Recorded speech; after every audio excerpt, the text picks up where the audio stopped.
Gia Carangi, one of the most iconic models of 80s and 90s. Actually, some people knew her as one of the first supermodels, first modern supermodels of history, and she lived a glamorous life.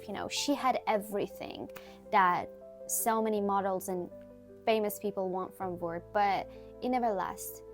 She just died when she was 26 years old, and no one from the fashion industry even attended her funeral. But what was her last words?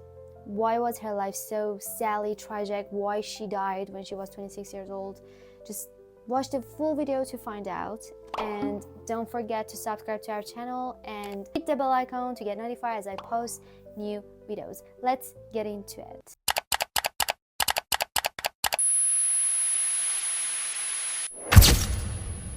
When I say actually the word supermodel, some people think of so many girls on this board because there might be so many beautiful girls and models who have had this prestigious title. Some people point out to Kate Moss, Giselle, but the question is, who was the first supermodel of the history, And this question sparked debate in some people. Some people say that it was Lisa Fonsagrave. Some people say it's Janice Dickinson, and some point out to Gia Carangi as one of the first modern supermodels. Gia rose to fame in late 1970s. What was special about her was that she had this emotion expressions, her natural charisma, her natural appearance. She stand out in the beauty, and she was an icon in fashion industry. She graced every major cover magazines like Cosmopolitan, like Vogue, and literally she rocked, okay? But behind this fame, behind all of that, it was a heartache, it was a hardship life. Gia's childhood was traumatic. Gia Mary Carangi was born on 29th January 1960 in Philadelphia from a Italian descent father, Joseph. He was a restaurant owner, and her mother, Kathleen, which had Irish and Welsh descent, and she was a homemaker. But, her childhood is affected by two major events. The first one is that when she was just 5 years old, she was sexually assaulted by a man, and this deeply traumatized her life, and she was deeply hurt by that. And then after that, it was her parents' marriage, which was a turbulent stuff. Sometimes they had so many arguments, and sometimes even violence. And when Gia was 11, her mother left the family, and she left little Gia without the support and the care she needed. Then Gia turned to music and punk. And when Gia was in high school, she went to Abraham Lincoln High School, and she started actually becoming fascinated with this David Bowie and David Bowie kids. Those were kids who just copied this eccentric style, and this was the beginning of the rebellious phase of her life when she started experimenting with illegal substances.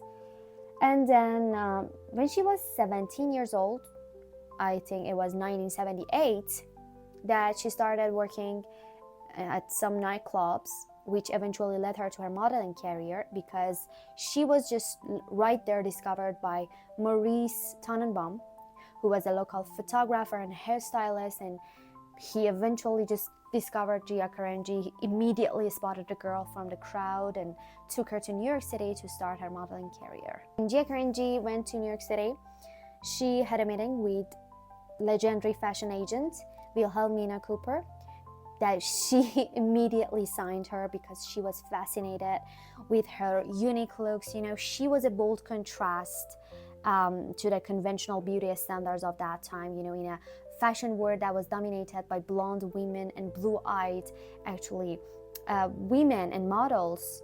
Gia was something special. Stood out with her unfiltered look and the willingness to take risks, And one of her first photo shoots involved her posing nude and behind a chain fence, and this shoot led to actually modeling gigs for her to top brands like Versace and Dior by 1979. A year into her career, Gia was already in top covers and in top brands, and She actually, by the time she was 18, she was earning $100,000 a year, and it was more than any other models of that time. Even at the peak of her fame, Gia often felt alone. The absence of her family affection and childhood trauma and deep inner loneliness actually got her and haunted her. To cope, she passed her time in clubs, doing illegal substances, and started cocaine. And in 1980s, Gia's life took a turn for worse because when her agent, the legendary Wilhelmina, died, and her mentor, she was her agent, she was her mentor, passed away. She was like a mother to Gia, And then her death left her heartbroken, traumatized, deeply hurt. This time she turned to drugs even worse than before.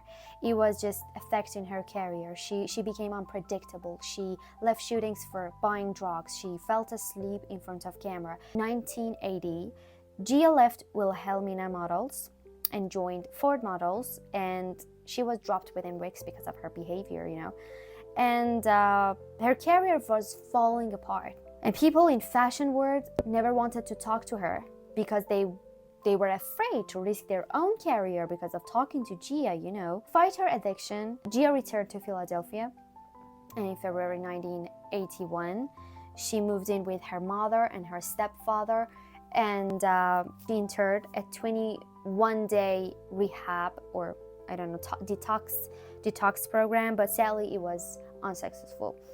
And in late 1981, despite struggling with drug use, Gia was determined to get back to her modeling career, revive her modeling career, and signed in with elite models. And by the end of 1982, only a few clients were willing to work with her. Gia realized her dreams were slipping away. She left New York City in 1983. Her addiction had taken over her life. All of her money went to drugs.